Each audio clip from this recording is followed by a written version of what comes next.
La idea es, me muteé, no. Bueno, la idea es trabajar con un caso clínico, como caso disparador para poder ejemplificar de alguna manera cómo es el planteo del análisis, y después hablamos de generalidades de anticonvulsivantes, ¿sí? Aguárdenme un segundito que ya arrancamos.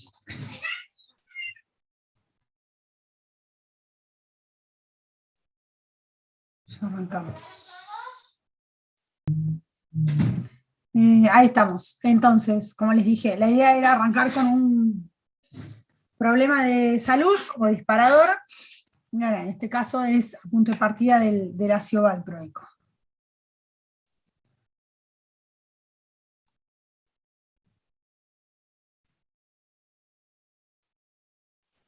Bueno, ahí estaríamos. El caso clínico es un varón de 5 años cuya maestra refiere que presenta episodios de mirada fija breve, quedándose inmóvil y que no recuerda lo sucedido. Estos episodios no duran más de un minuto, pero se repiten más de una vez cada día. ¿Sí? Bueno, partimos entonces del diagnóstico de crisis de ausencia. Yo acá les busqué un videito como para que vean más o menos de qué se trata, es medio fuerte, pero...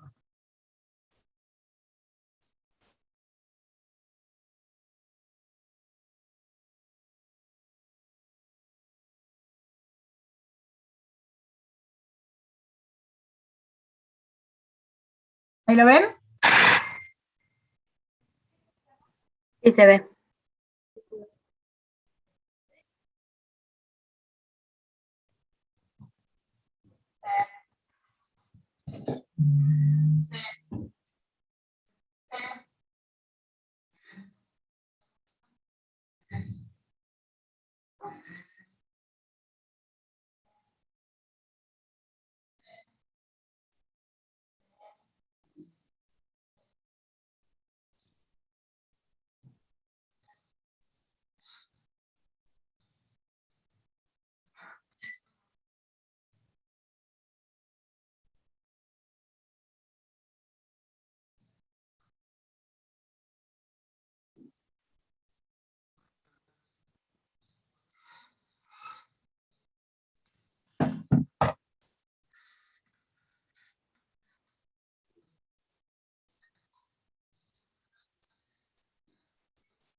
Bueno, ahí un poco se...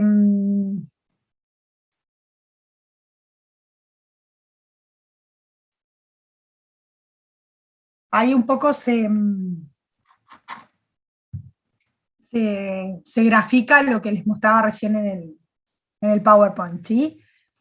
Episodios de mirada fija, breve, que puede durar unos minutos, quedándose inmóvil, que no recuerda lo sucedido. Bueno, en ese caso la nena es muy chiquitita, pero bueno, en general en las crisis de ausencia no recuerdan lo sucedido. Y los episodios en general no duran más de un minuto, vieron que es cortito. Pero que bueno, esos episodios se pueden repetir varias veces en el día. ¿Sí? Bueno, en general las ausencias típicas, esta es una de las, digamos, de los tipos de, digamos, de epilepsias, ¿sí? O de enfermedades de este tipo. Las típicas, las ausencias típicas comienzan entre los 3 y los 12 años, hay factores genéticos que predisponen a la aparición. Esta pérdida de conciencia dura pocos segundos, lo característico es que dure pocos segundos y que se repita muchas veces en el día. Y que cuando uno lo sospecha y pide el electroencefalograma, que obviamente esto es de resorte del especialista, lo va a manejar el neurólogo, pero bueno, lo que se va a ver en el electroencefalograma característico es ondas, punta onda a 3 Hz de inicio y con final brusco, que corresponden a las corrientes T talámicas, ¿sí? Que esas corrientes T talámicas son las que van a ser inhibidas con un tipo de anticonvulsivante, como es el caso del ácido valproico. Bueno, cuando hablamos de descargas epilépticas, hay que diferenciar epilepsia de convulsiones. Las convulsiones son simplemente una descarga anormal, que puede ser aislada, puede ser por causa febril, ¿sí? Cuando hablamos de epilepsia en general ya hablamos de enfermedad, ¿sí? Y los mecanismos, digamos, que generan esa descarga epiléptica pueden ser de diversos tipos. Uno, porque estén disminuidos los mecanismos inhibidores GABAérgicos. Vieron que el ácido gamma-aminobutírico es un neurotransmisor depresor, que digamos, lo que hace es reducir las corrientes, ¿sí? O la transmisión neuronal. Que estén aumentados los mecanismos excitadores de aspartato y glutamato, ¿sí? O que esté alterada la conducción, que estén aumentados, dijimos, los mecanismos excitadores de aspartato y glutamato, o que que haya alteración de la conducción transmembrana sodio-calcio. Vieron que la transmisión viene por los canales rápidos de sodio, ¿sí? Hasta que por cambios en las cargas a nivel transmembrana se activan los canales de calcio, voltaje dependiente, y de esa manera el ingreso del calcio favorece la exocitosis de los diferentes neurotransmisores. O sea, acá va a haber un desbalance entre una reducción de los depresores, que en este caso es el GABA, o que esté aumentada los mecanismos excitadores y los neurotransmisores que aumentan digamos, la excitación o las descargas neuronales son el aspartato y el glutamato, ¿sí? Y bueno, de hecho, de esto surgen los mecanismos de acción de los anticonvulsivantes. ¿Sí? Bueno, cuando analizamos la tabla multiatributo para el caso, el valproato, que va a ser el tratamiento de elección para este caso, cuando analizamos la tabla multiatributo, que es un poco el planteo que hacemos desde la cátedra para la selección de los tratamientos para los diferentes problemas de salud, en función, digamos, del perfil farmacológico, es decir, del mecanismo de acción, analizamos la eficacia, es decir, cómo el tratamiento puede modificar la evolución natural de la enfermedad, que bueno, en este caso sería reducir el número de crisis, ¿sí? O acortar el tiempo de duración, que estas duran muy poquito, y bueno, después finalmente, si logramos mejorar los síntomas, el número de crisis y demás, o aumentar los periodos de remisión, es decir, entre crisis y crisis, bueno, tenemos en cuenta la seguridad, ¿sí? Que serían los efectos adversos. Acá tenemos que discriminar los leves de los graves, ¿sí?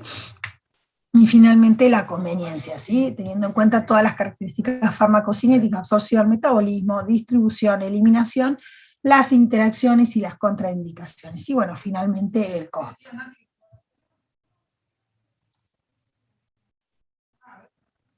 A ver, un segundito.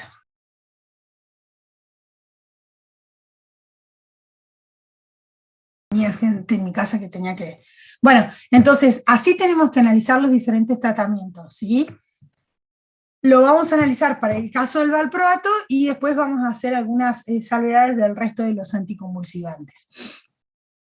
Entonces, volviendo al mecanismo de acción en general de todos los antiepilépticos o anticonvulsivantes, dijimos que habíamos visto que podía ser reducir, intervenir en aumentar en este caso los mecanismos inhibidores o reducir los mecanismos excitadores, ¿sí? Entonces, ¿cuáles posibles mecanismos de acción de los antiepilépticos? Uno sería actuar a nivel de los canales de sodio, ¿sí? Los canales de sodio tienen como dos estados, un estado abierto y un estado inactivo, ¿sí? Y los anticonvulsivantes que, digamos, aumentan la inactividad los canales rápidos de sodio, que son los que se ocupan de la despolarización. Acá tenemos la mayoría de los anticonvulsivantes, fíjense, carbamazepina, fenitoína, topiramato, lamotrigina, el valproato también actúa, pasa que tiene, además de actuar a nivel de los canales de sodio, también actúa a nivel de los canales de calcio, ¿sí? La gran mayoría de los anticonvulsivantes actúan a este nivel. Y de hecho, justamente, la acción de inactivar estos canales rápidos de sodio es lo que les va a dar la utilidad para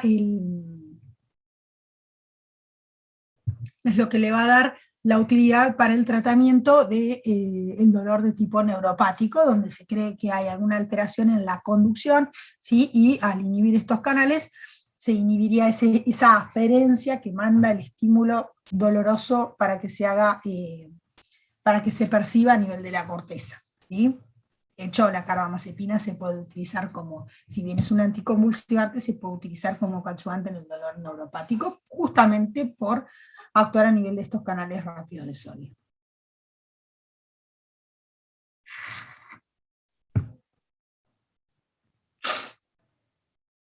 Bueno, otro de los mecanismos que dijimos podía ser a nivel de los canales de GABA, ¿sí? Los canales de GABA, nosotros también eran canales iónicos, o sea, actúan directamente a nivel del canal, y estos son canales también acoplados a un canal de cloruro, y de esta manera favorecen la apertura, estos serían agonistas, ¿sí?, de los canales, y favorecerían la apertura del canal, de esa manera aumentan las corrientes negativas, o sea, las corrientes de cloruro, y se inactiva la despolarización neuronal, ¿sí? A este nivel van a actuar los barbitúricos, las benzodiazepinas que vimos en el práctico anterior, y también el valproato tiene algo de actividad sobre los GABA, más que nada por actuar a nivel de la enzima, ¿sí?, la deshidrogenasa de semialdehído, y de esta manera aumentaría el efecto GABAérgico, ¿sí? Por eso es que pueden dar somnolencia, por ejemplo, el valproato también. ¿Sí? Las benzodiazepinas, si bien no nos vamos a explayar hoy, porque las vimos en el teórico anterior, también justamente por actuar a nivel de este canal tienen efecto anticonvulsivante, como vimos, ¿sí?, al igual que los barbitúricos que actúan a nivel del receptor GABA. Bueno, ¿cuál sería el mecanismo de acción del valproato para el tratamiento de las crisis de ausencia? Limita la activación, hoy vimos que lo que era característico, además de que duraban un tiempo, minutos, que duraban minutos, que podían repetir múltiples veces en el día, y que tenían justamente esas ondas características en el electroencefalograma que representaban la activación de las corrientes T. Bueno, lo que hace justamente el valproato es limitar esa activación de las corrientes T a nivel del tálamo, ¿sí?, que es lo que aparentemente desencadenaría las crisis de ausencia. Pero aquí lo que intervienen no son canales de sodio, sino canales de calcio, ¿sí?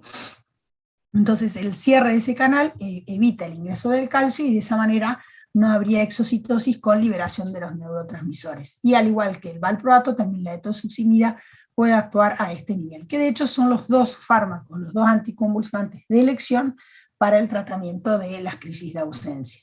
No así para las crisis tónico-clónicas generalizadas u otros tipos de epilepsias, ¿sí? En cuanto a la seguridad, entonces dijimos, mecanismo de acción, eficacia, o sea, limitaría la actividad de las corrientes T, reduciendo el número de crisis y la duración de las crisis, y cuando analizamos el perfil de seguridad, es decir, los efectos adversos, lo más frecuente del ácido valproico son los gastrointestinales, ¿sí?, que llegan a ser hasta un 16%, como así también el aumento de las transaminasas, o sea, la alteración del hepatograma, o sea que sería de buena práctica pedir un hepatograma, digamos, conocer cuál es la función hepática basal del paciente, y hacer un control durante el intratratamiento. Está descrito el tema de la muerte por falla hepática, uno en cada 20.000 o a 40.000 casos, ¿sí? Está descrito las muertes por falla hepática con el tratamiento con ácido valproico. Después también es frecuente o puede aparecer, y esto también va a estar en relación con la dosis, ¿sí?, sedación, ataxia, temblor. Bueno, todas estas, sedación, ataxia, la mayoría de los anticonvulsivantes lo pueden dar, o sea que no sería un efecto adverso común al valproato. De hecho, vimos recién que si bien actúa a nivel de los canales de sodio, también tiene un efecto GABAérgico, con lo cual tiene un efecto depresor. Bueno, erupciones, alopecia, algunos trastornos hematológicos, y bueno, la teratogenia, con lo cual en el caso del embarazo había que rever dentro de los anticonvulsivantes el más seguro para su uso durante la gestación. Pero en general podríamos decir que el valproato es bien tolerado. En cuanto a la conveniencia y demás, fíjense, tiene un metabolismo hepático en el 95%, reacciones de oxidación, ¿sí?, y bueno, sería fase 1, citocromo, ¿sí?, 12,9, 12,19, o sea, con lo cual va a interactuar con cualquier otro fármaco que se metabolice a ese nivel, ¿sí? Y tiene una vida media en general de 15 horas. En general el valproato se administra cada 8 horas, las dosis pueden variar en función de lo que uno vaya a tratar, pero vienen presentaciones de 125, de 200, de 250, y si bien es un anticonvulsivante no se vende bajo receta archivada, ¿sí? Pero las presentaciones tenemos todas. En general, para el tratamiento de las convulsiones, las dosis son mayores, ¿no? De la epilepsia, en este caso las crisis de ausencia. Estas serían crisis complejas, ¿sí? También el valproato puede llegar a ser utilizado en algunos pacientes con trastornos conductuales, por ejemplo en las demencias, ¿sí? En cuanto a la conveniencia y las contraindicaciones, sería, bueno, lo que habíamos mencionado hoy, del valproato estoy hablando, es las embarazadas por las afectaciones del tubo neural y la posible aparición de cardiopatías congénitas. Y bueno, la insuficiencia hepática, porque por lo que vimos, si bien hay un pequeño porcentaje, puede dar alguna alteración del hepatograma. Bueno, acá estamos hablando ya de insuficiencia hepática, así habría que radar. Entonces, cerrando el caso clínico de este pacientito de 5 años, dijimos que era una crisis de ausencia, que había pérdida de conciencia, que duraba unos escasos minutos, que se repetía varias veces en el día, que son convulsiones generalizadas que cursan con pérdida de conciencia, se tratan con valproato, o en su defecto se podría optar por la etosuximida, porque también actúan a nivel de los canales de calcio, a nivel talámico, e inhiben o reducen esas corrientes T que desencadenan estas crisis. Y sería buena práctica, como dijimos, hacer un hepatograma, digamos, basal y control para ver qué pasa con esas transaminasas. Si en este caso que el paciente va a ser chiquitito y que probablemente no tenga ninguna otra medicación, probablemente no habría mayor inconveniente. Ahora, si una persona añosa o de mayor edad con más patologías y comorbilidades y reciba otro tipo de medicación, probablemente tenga más interacciones y posibles efectos adversos. Las crisis de ausencia en general son más frecuentes de aparición en la edad pediátrica, ¿sí? Se las menciono así porque, bueno, el valproato en general lo van a ver utilizado en estas situaciones, no es lo más frecuente, pero bueno, para las crisis de ausencia no va cualquier anticonvulsivante, ¿sí? Va, digamos, sería la indicación por esto de las corrientes tetalámicas, que es totalmente distinto al resto de las convulsiones o epilepsias, es que se utiliza el valproato o la etosuximida. Después, en general, para el resto de las convulsiones o epilepsias, como el foco epileptógeno puede estar desencadenado en cualquier lugar, obviamente lo más común o lo que conocemos con más frecuencia son las tónico-clónicas de todo el organismo o de mi cuerpo, que generalmente terminan generalizándose, por eso termina comprometiendo a todo el organismo, ¿sí? Para esos otros tipos de convulsiones vale cualquiera del resto de los anticonvulsivantes. Como vimos hoy, la mayoría de los anticonvulsivantes, con excepción de los que mencionamos inicialmente, son los que van a bloquear los canales de sodio voltaje dependiente. Y ahí teníamos carbamazepina, difenilidantoína, lamotrigina, topiramato, etc. En relación a la difenilidantoína, la vimos cuando analizamos, si mal no recuerdo, en básica, vimos un problema de salud, o la mencionamos mucho cuando hablábamos del rango terapéutico, concentración efectiva mínima, concentración tóxica mínima, porque esto tiene en general un rango relativamente estrecho, con lo cual el riesgo de toxicidad es bastante alto, ¿sí? Ante cualquier cambio y demás. La difenilidantoína, para por ahí tener en cuenta, es que va a tener también un gran número de interacciones, y en general cuando esta la tenemos disponible en preparados en ampollas para uso endovenoso para las crisis, y entonces en ese caso es importante sí la administración lenta, ¿sí? Y que es altamente irritante para las venas con alto riesgo de producir flebitis, así como bueno, todas las cardiovasculares como la hipotensión, arritmias y la depresión del sistema nervioso central. Fíjense que esta, al igual que las anteriores, puede producir visión borrosa, diplopía, confusión, somnolencia, ataxia, ¿sí? en dosis altas. Y una de las cosas que está muy descrita en el tratamiento crónico y con dosis plenas es, para el caso de la difenilidantoína o fenitoína, que es lo mismo, es la hiperplasia gingival, que ahora les voy a mostrar una foto. Después, lo de la osteoporosis también, y eso en general se vale para todos los anticonvulsivantes, porque aparentemente tendrían una interacción con la absorción de vitamina D, ¿sí? Y por ende el metabolismo del calcio. Voy a mostrar una fotito que busqué de la hiperplasia gingival.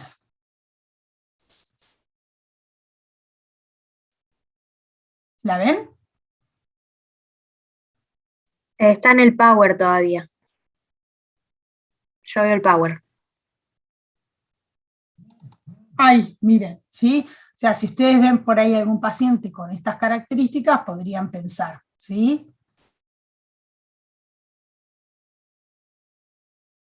Bueno, esto obviamente es el extremo, bien exagerado, ¿no? Pero bueno, es lo que puede producir. Hay varios fármacos que lo pueden producir, ¿sí? La difenilidantoína es uno de los anticonvulsivantes más antiguos junto con la carbamazepina, digamos. Si bien tienen eficacia para el tratamiento, por ahí en parte lo que va a limitar su uso son los efectos adversos. Fíjense que puede dar el tratamiento prolongado, todos los efectos que puede dar, y bueno, y también la alteración del hepatograma, ¿no? Lo de la hipotensión, arritmias y eso es más común con el uso endovenoso cuando tratamos alguna crisis, ¿sí? Y con el tratamiento prolongado, como les decía, por ahí lo más llamativo es lo de la hiperplasia conjuntival. Y bueno, tiene múltiples interacciones porque se metaboliza a nivel hepático y por el sistema de citocromo P450, ¿sí? Está en el caso de utilizarla, que muchas veces por ahí se externan los pacientes, por ejemplo, post-ACV hemorrágico, que han hecho convulsiones, muchas veces se les administra o se los externa con difenilidantoína. Y según la edad, el clearance, el metabolismo hepático, se pueden utilizar dosis de 100 cada 8 o cada 12. ¿Sí?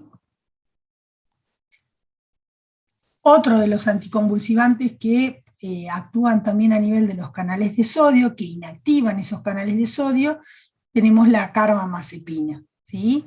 Este también estabiliza las membranas neuronales pre- y postsináptica y de esta manera reduce el número de convulsiones. El inconveniente por ahí, o la limitación en parte que tiene es que hay un metabolito hepático que da un metabolito activo, que es el epóxido de carbamazepina, que induce su propio metabolismo, y por lo tanto sería necesario probablemente con el tratamiento crónico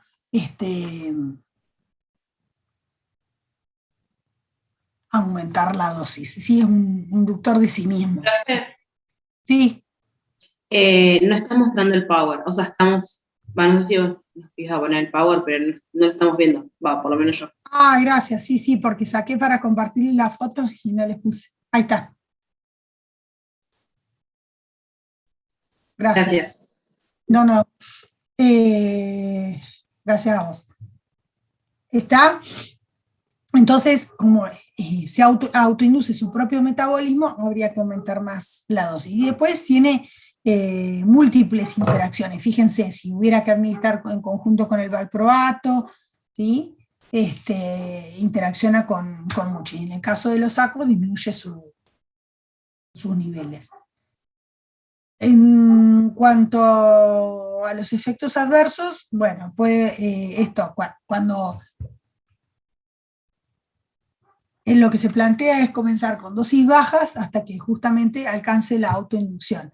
Pero bueno, como el resto de los anticonvulsivantes, ay, disculpen. Ay, gracias, digo yo. La costumbre. Como el resto de los anticonvulsivantes, cuando las concentraciones aumentan, pueden producir mareo, diplopía, náusea, vómitos y ataxia, ¿sí? Bien de sistema, digamos, de efectos adversos a nivel del sistema nervioso central. Cuando vean un paciente con ataxia o con mucho mareo, bueno, hay que revisar siempre la medicación, ¿sí? Porque hay un sinnúmero de medicamentos que pueden dar esto. Nosotros una vez teníamos en domicilio un paciente que estaba atáxico Y nada, era un señor que había tenido una ACV hace muchos años, se había externado, y bueno, como todos los pacientes que tienen una ACV, que muchas veces se les da la profilaxis, ni siquiera han hecho convulsiones, pero se los externa con anticonvulsivantes, quedan de por vida con el tratamiento. Bueno, cuestión que el señor lo estudiábamos, qué sé yo, y estaba con uno de estos anticonvulsivantes, bajamos la dosis, y el señor anduvo re bien. Se los cuento porque, bueno, son, digamos, si uno no lo piensa, se vuelve, digamos, se vuelve, empezás a pensar en cosas raras y demás, y en realidad tal vez algo tan simple como pensar que puede estar atribuido a la medicación, bajar la dosis y ver qué pasa, ¿sí? Y bueno, y también como el resto de los anticonvulsivantes, la cuestión cutánea, que olvidé mencionarlo con la difenilidantoína, es muy común. Los anticonvulsivantes son dentro de los fármacos los que con mayor frecuencia producen exantemas, ¿sí? Lo de la aplasia medular o de la afectación de la médula ósea también.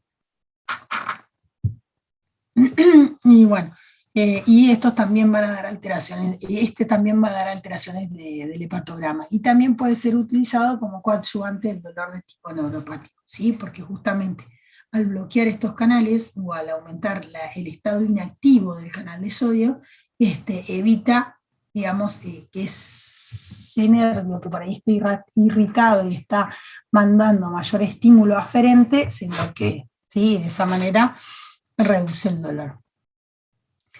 Una variante de la carbamazepina es la oxcarbazepina, que la ventaja que tiene el mismo mecanismo de acción, ¿sí?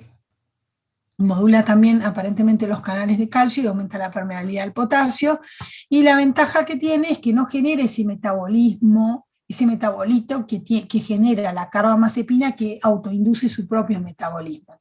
Entonces eso le daría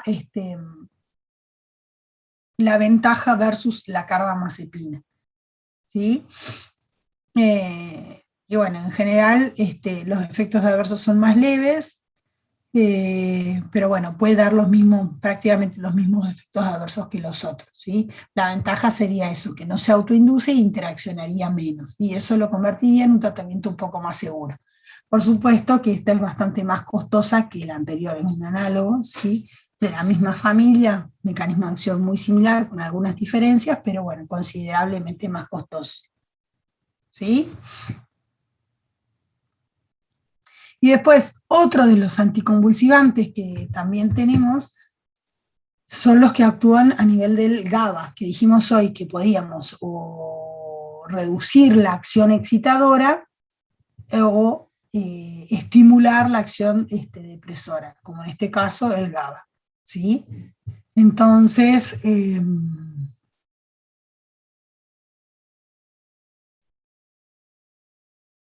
acá tenemos, actúa el fenobarbital, dijimos que al igual que las benzodiazepinas, actuaba a nivel del receptor GABA, que estaba acoplado a un canal iónico de cloruro, aumenta las corrientes de cloruro y aumenta el tiempo de apertura, ¿sí? Y de esa manera tiene el efecto depresor y inhibiría esa descarga epileptógena, ¿sí? Estos en general se metabolizan a nivel hepático y se excretan por riñón prácticamente sin cambios. Lo que tiene esto, a diferencia de las benzodiazepinas, es que sería menos seguro porque producen mucho más sedación y tienen mayor efecto depresor y con más riesgo de depresión respiratoria, que es uno de los efectos más temidos, al igual que con las benzodiazepinas, ¿sí? Y además, esto desde el punto de vista, digamos, de la conveniencia, como es un inductor enzimático, bueno, va a interaccionar con un montón de fármacos porque acelera la eliminación de muchos otros, ¿sí? Anticoagulantes, incluso a otros anticonvulsivantes, ¿sí? Entonces, si, digamos, desde el punto de vista de la seguridad, tiene muchos efectos adversos similares a los que tienen los otros anticonvulsivantes, con muchas interacciones y posibles contraindicaciones, ¿sí? No los agregué acá en la filmina, pero los otros que tenemos estarían también, como les mencioné recién ahí, el topiramato, la lamotrigina, que son otros anticonvulsivantes, son más nuevos. Desde el punto de vista de la seguridad son más o menos similares, no con tantos efectos adversos hepáticos o de las reacciones cutáneas, y desde el punto, digamos, serían más seguros, y eso es lo que por ahí los convierte en tratamientos de primera línea en algunas situaciones que no sean las crisis de ausencia, ¿no? Pero bueno, como son más nuevos y más seguros, son considerablemente por ahí más costosos, ¿sí? La lamotrigina, pero bueno, habrá que ver cada situación puntual. La idea es ver generalidades de anticonvulsivantes, después, bueno, esto va a ser de resorte por ahí del neurólogo, ustedes por ahí tal vez no sean quienes indiquen, pero sí que reciban pacientes recibiendo este tipo de medicación, por lo cual deben conocer cuáles son los posibles efectos adversos.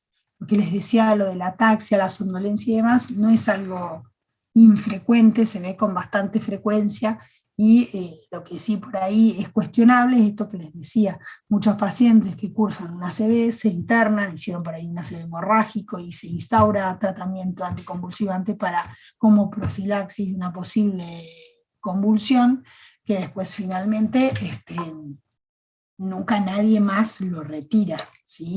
O no sé, tumores, ¿sí? Cirugías, se hace una cirugía de un tumor neurológico, se externa con un anticonvulsivante y después el paciente anda bien, ve al neurólogo una vez al año y nadie más le saca. Bueno, eso por ahí tal vez no sean ustedes quienes lo retiran, pero sí le pueden solicitar la evaluación, ¿sí?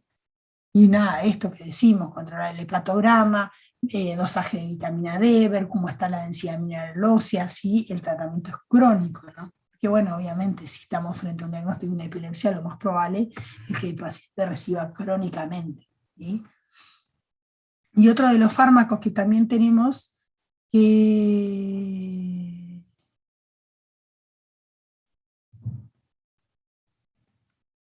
pueden actuar a este nivel es el levetiracetam, ¿sí? Que el mecanismo de acción no está establecido o esclarecido totalmente, pero bueno, aparentemente se uniría a una de las proteínas SB2A, aumentaría las corrientes de cloruro, ¿sí? Dependiente del GABA, y eso tendría la acción inhibitoria.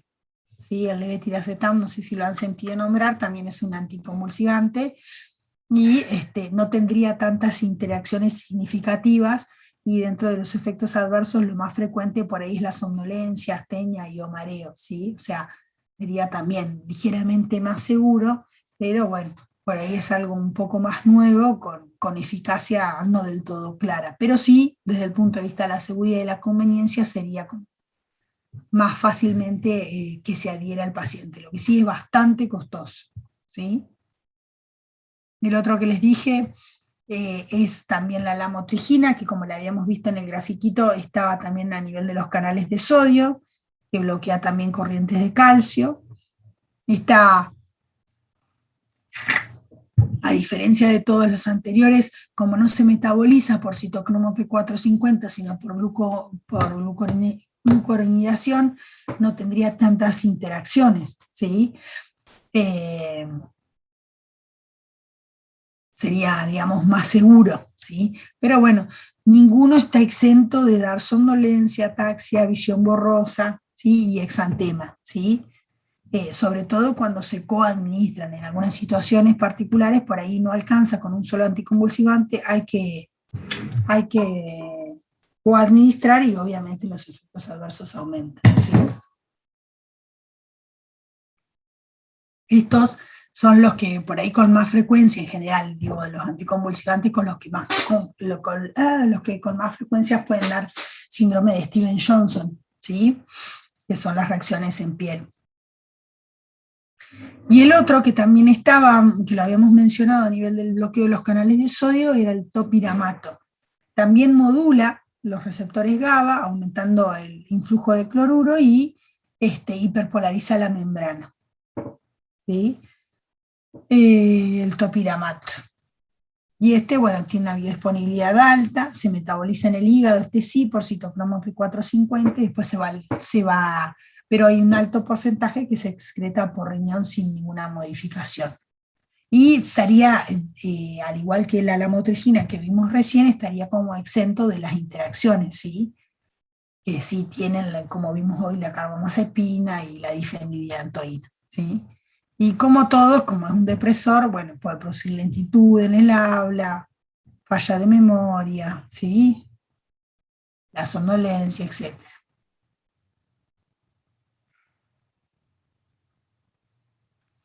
Y otros que habíamos visto que actuaba a nivel del, estaba en la gráfica de los receptores GABA, es la inhibición irreversible de los GABA-T, aumentando la concentración de GABA en el espacio sináptico, es la vigabatrina, ¿sí?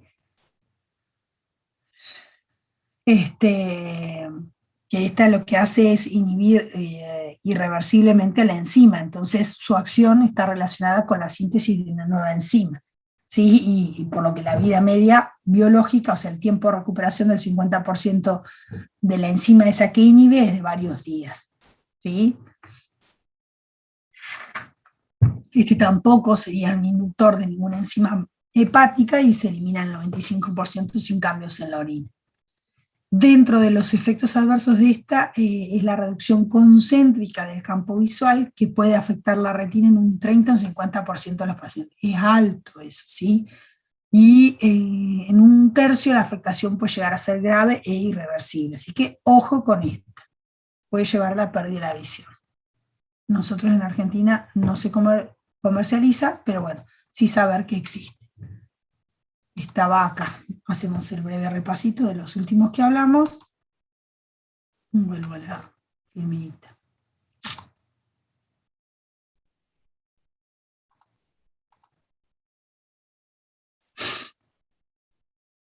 Recién mencionamos, yeah.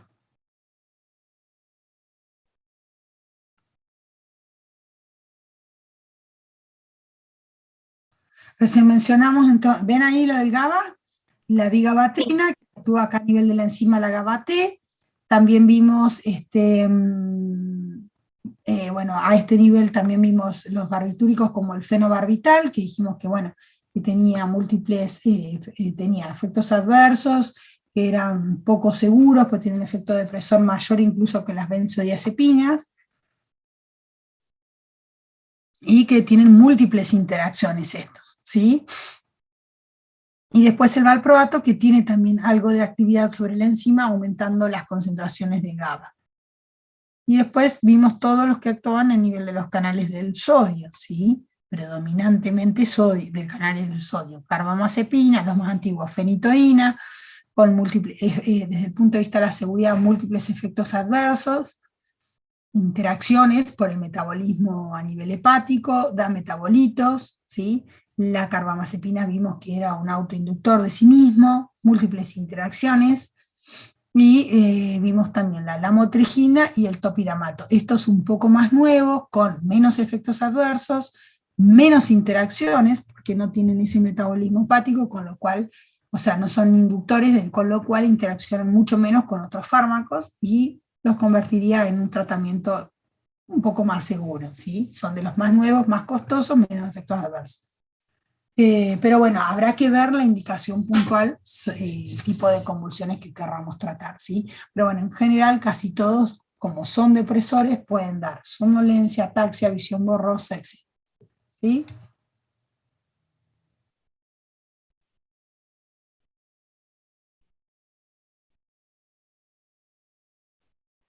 Bueno, no sé si tienen alguna duda.